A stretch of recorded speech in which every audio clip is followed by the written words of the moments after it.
Night ఎంత హడావుడిగా ఉన్న రోడ్లు మార్నింగ్ టైం చూస్తుంటే ఎంత పీస్ఫుల్ గా ఉందో తెలుసా. చాలా ప్రశాంతంగా ఉంది మార్నింగ్ టైం చూస్తే. అండ్ లిటరల్ గా నాకు పటాయా కన్నా ఫుకెట్ చాలా నయం అనిపించింది. ఎందుకంటే ఇక్కడ ఒక పీస్ఫుల్ వైబ్ ఉంది, ఒక పార్టీ వైబ్ ఉంది, ఒక ఫ్యామిలీ వైబ్ ఉంది. లిటరల్లీ నువ్వు ఎవరితోనైనా రావచ్చు. Beat your father, beat your girl friend, beat your family, ఎవరితోనైనా ఫుకెట్ వచ్చే అంత స్పేస్ ఉంటుంది ఫుకెట్ లో. ఎంజాయ్ చేయడానికి కూడా చాలా మంచి ప్లేస్. ఏమంటావు డాడీ? ఎవరితోనైనా రావచ్చు కదా ఫుకెట్ కి, ఫ్యామిలీతో కూడా రావచ్చు. అందరికి థాయిలాండ్ అంటే వేరే ఏదో అబ్జర్ప్షన్ ఉంటది కదా అనుకుంటారు, అది ఇది అనుకుంటారు. కానీ ఫుకెట్ ఒక మంచి ప్లేస్, ఒక మంచి క్లియర్ వాటర్ ప్లేసెస్ ఉంటాయి.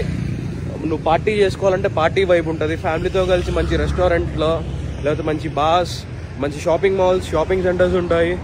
తిరగడానికి, కల్చర్ ఎక్స్పీరియన్స్ చేయడానికి మంచి మంచి బుద్ధిస్ట్ టెంపుల్స్ కూడా ఉంటాయి.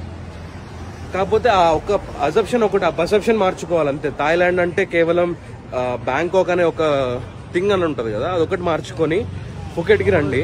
లిటరల్ గా మీకు థాయిలాండ్ మీద ఉన్న అసెప్షన్ అంతా మారిపోయింది.